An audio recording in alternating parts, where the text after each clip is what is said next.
सोच के देखो, अगर अमिताभ बच्चन इस तरह के इवेंट करते, how to become Amitabh Bachchan, मैं कैसे बना, चलिए मैं आपको बताता हूं, तो क्या दुनिया में और निकल सकते थे अगर विराट कोहली ऐसा करे?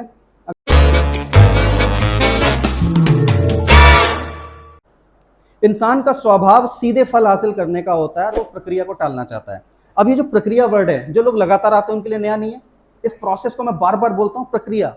अपने आप को प्रक्रिया में डालिए। कहते हैं ना, ये हमारे जो बाल हैं ये बड़े हो जाते हैं, इसके लिए आपको कुछ नहीं करना पड़ता। हमारी हड्डियां अपने आप बढ़ती हैं और देखो हम इतने बड़े हो गए, ठीक। और हमारी जीवन में कुछ चीजें, जैसे हमारी समझ ऑटोमेटिकली बढ़ती है। इसके लिए ऐसा नहीं कि आपको कोई बड़ा भारी तपस्या करनी पड़ती हो या कहीं पर जाके रस्सी कूद कर रहे हो, बहुत ज़्यादा मेहनत कर रहे हो। तो ज़िंदगी के अंदर हमारी हाइट, हमारा वज़न, हमारे बाल, हमारी हड्डियाँ, हमारी एक मैच्योरिटी ऑटोमेटिकली बढ़ती है। तो एक इंसान को क्या लगता है, ज़िंदगी में धन भी अपने आप आएगा, मैं जीवन में पर्सनल ग्रोथ भी देखना ही अपने आप ही हो जाएगी एक दिन। मैं आज वेस्टीज में आ गया हूँ तो देखना एक दिन मुझे वेस्टीज में सब कुछ आ ही जाएगा, हम भी वैशाली की तरह हो ही जाएंगे एक दिन, हम भी हिमांगी की तरह हो ही जाएंगे। ऐसा नहीं होगा। याद रखिएगा, जीवन में जो पर्सनल ग्रोथ है ना, वो जानबूझकर लानी होती है। अब इंसान का स्वभाव क्या है, हमने पहले ही बता दिया कि उसको ऐसा लगता है। तो इन मीटिंग्स में आकर या फिर वेस्टीज में तो चलिए प्रावधान है, इस दुनिया के अंदर कोई किसी को क्या समझा रहा है कि जिंदगी बदल सकती है तुम्हारी? किसी के पास फुर्सत है? सोच के देखो, अगर अमिताभ बच्चन इस तरह के इवेंट करते, how to become Amitabh Bachchan, मैं कैसे बना, चलिए मैं आपको बताता हूं, तो क्या दुनिया में और निकल सकते थे अगर विराट कोहली ऐसा करे? अगर मोदी जी बोले मैं कैसे मोदी जी बना, मेरी इतनी एनर्जी का राज क्या, और आप भी ऐसे बन सकते हो, चलो मैं आपको एक इवेंट में अपना ज्ञान दूं, अपने सीक्रेट्स बताऊं, क्या कोई बताता है? उन्हें कुछ नहीं पड़ी बताने की, और ना वो कोई आपको बताएंगे।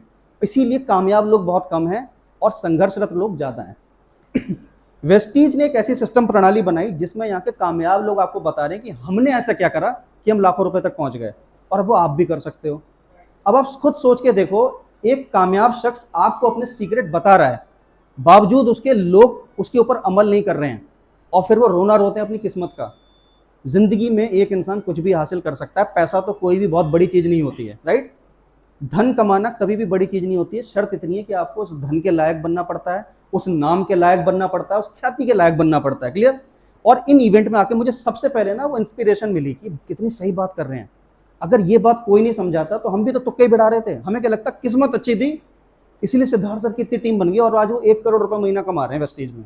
उनके नीचे शायद अच्छे लोग जुड़ गए थे। और यहां पर आके मैंने क्या समझा कि जब आप अपनी कुव्वत के ऊपर काम करते हो, अपनी योग्यताओं को बढ़ाते हो, लगातार मेहनत करते हो, लगातार अटेम्प्ट करते हो, तो किस्मत भी आपका साथ देना शुरू कर देती, क्योंकि आप किस्मत को क्रिएट करना शुरू कर दे रहे हैं। कितनी सिंपल सी बात है।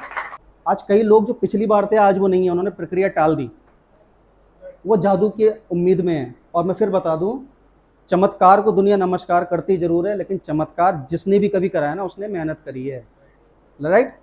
आप कभी कृष्ण जी की जीवनी पढ़ना, लोगों ने उन्हें भगवान बताया और वो हैं, लेकिन जब आप उनके बचपन से देखोगे ना, कितने स्ट्रगल थे और उन्होंने कितने कर्म करे और कितनी फाइट करी है, तो भगवान तो बन नहीं था। हम कहते हैं चमत्कार कर दिया, कितनी जगह पर उन्होंने हिम्मत करी है, कभी भी अगर उनको आप रीड करोगे। और दुनिया के किसी भी कामयाब शख्स को जब आप देखोगे ना, चमत्कार नहीं हुआ था उसकी जिंदगी में, हम क्लैपिंग कर रहे थे, उसकी किस्मत अच्छी थी, उसने सच में बहुत काम करी, बहुत रिस्क लिए, उसको बिल्कुल आइडिया नहीं था कि इस धुंध के पार क्या है, लेकिन उसने तब भी उस अनजान जगह पर जाने की हिम्मत करी और हिस्ट्री क्रिएट कर दी।